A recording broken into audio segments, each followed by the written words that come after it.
What if you woke up tomorrow and realized your entire life was just a dream?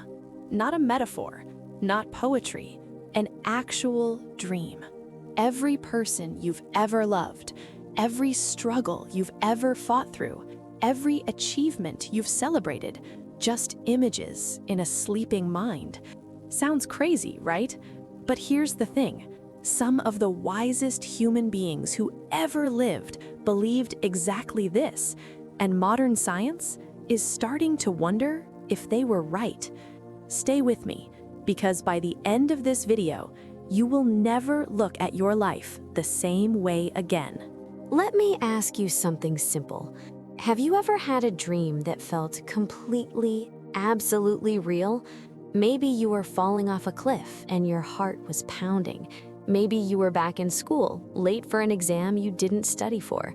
Maybe you were arguing with someone and the anger in your chest was burning. And then you woke up. And for just a second, you didn't know which world was real. Here's what's fascinating. While you were inside that dream, you never questioned it. You never stopped and said, wait, this doesn't make sense. The dream had its own logic, its own rules, its own physics, and you just accepted it all.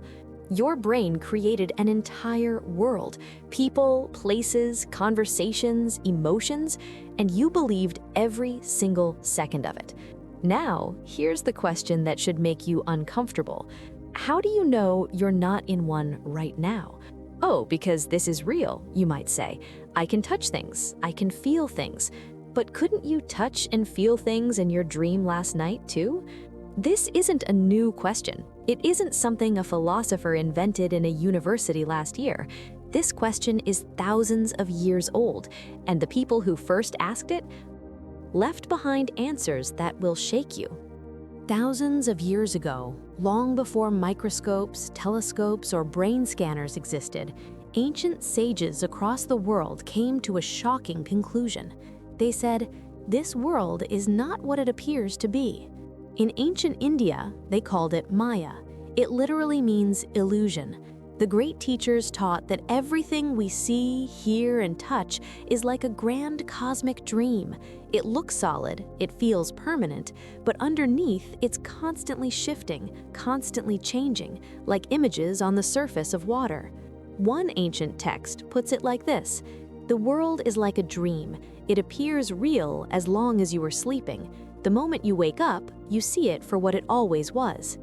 Over in ancient China, a philosopher named Zhuangzi told one of the most famous stories in all of philosophy. He said, "One night, I dreamed I was a butterfly.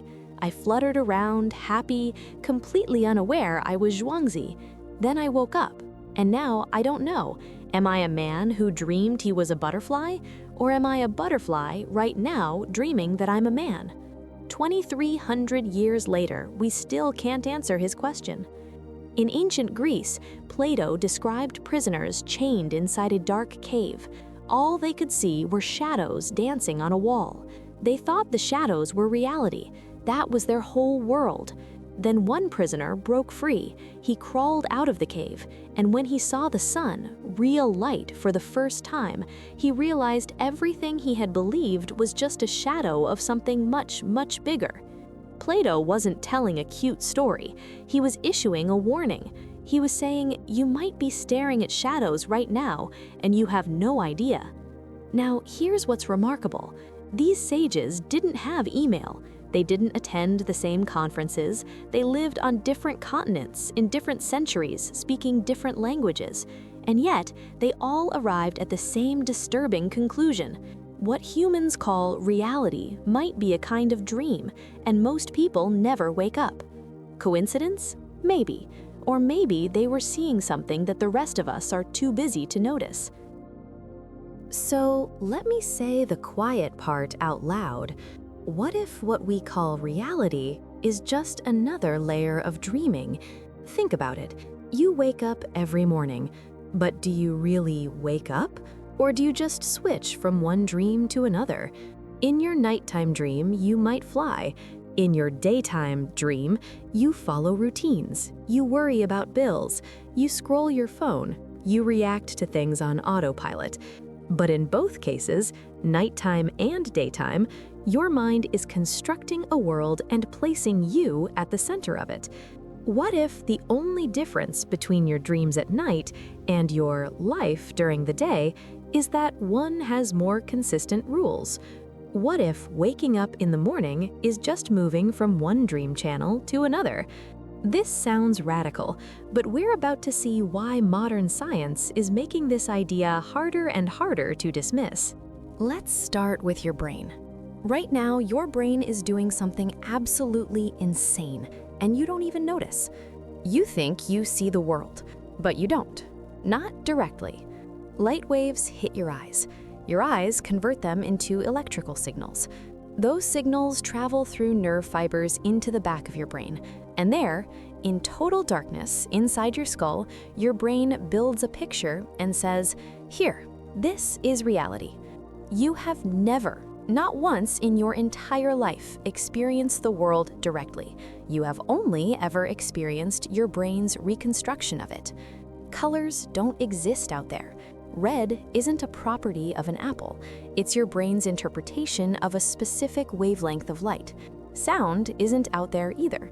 It's vibrations in air that your brain converts into what you experience as music or voices or thunder. In other words, your brain is doing exactly what it does in a dream. It's building a world from the inside out. The only difference is that during the day, it uses external data. During a dream, it uses memory and imagination. But the process, the mechanism, it's the same. Now, layer this with the simulation hypothesis, the idea that an advanced civilization could create a simulated reality so detailed that the beings inside it would never know they were in a simulation. Elon Musk famously said the odds that we're living in base reality are 1 in billions. Physicists have pointed out that at the quantum level, particles don't seem to exist in a definite state until they're observed, almost as if reality is being rendered on demand, like a video game that only loads what the player is looking at. The ancient sages didn't have this language. They didn't talk about simulations or rendering, but they pointed at the same moon. They said, "The world appears when you look. It is your looking that creates it." Modern physics is starting to agree. Now here's where things get really interesting and a little uncomfortable.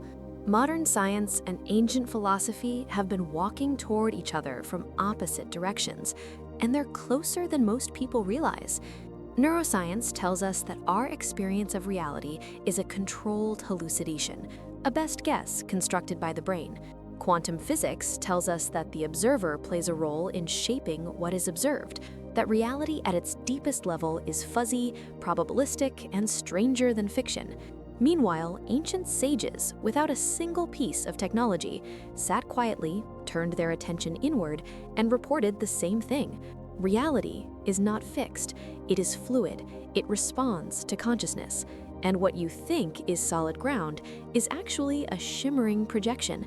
Could it be that these ancient minds discovered something through inner exploration that we are only now rediscovering through outer exploration? Could thousands of years of meditation, contemplation, and self-inquiry have revealed truths that our billion-dollar laboratories are just beginning to confirm? And if so, what else did they know that we've forgotten? So let me ask you some questions, and I want you to actually sit with them. Who is the you that's aware right now? Not your name, not your job, not your memories, but the awareness itself. The thing that is watching, listening, experiencing this very moment. What is that? When you dream at night, there's a version of you inside the dream. That dream you thinks it's real. It has desires, fears, a personality.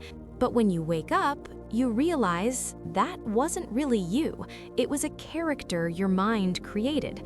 So what if the you reading this, the daytime you, is also a character?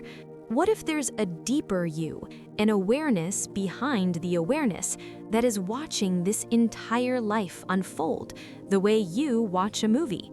The ancient sages said, "You are not the dream. You are the dreamer, and the most important thing you can ever do is realize the difference.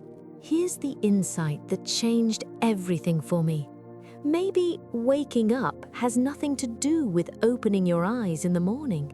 Maybe the sages weren't warning us about a literal dream. Maybe they were pointing at something far more urgent. Most people live on autopilot. They react to life instead of choosing it. They're consumed by worry about the future or regret about the past. They scroll, they consume, they compare, they stress, and they never stop to ask the most basic question of all. Am I actually here right now? Or am I sleepwalking through my own existence? The ancient sages didn't just say life is a dream to scare us. They said it to free us. Because once you realize you've been dreaming, unconsciously living, reacting, sleepwalking, something extraordinary happens. You wake up, not from sleep, from unconsciousness. You start to see, really see. You start to hear, really hear. You start to live, not as a character lost in the story, but as the awareness that holds the entire story. And that is what every sage, every mystic, and every true philosopher was trying to tell us. So tonight, when you lie down and close your eyes, you'll enter a dream. And in that dream, everything will feel real. But tomorrow morning, you'll wake up and you'll call this world reality. The sages would smile at that, and they'd ask you one simple question. Are you sure? If this video made you think, even for a second, drop a comment below. I want to hear your answer to this question. Do you believe you're fully awake right now?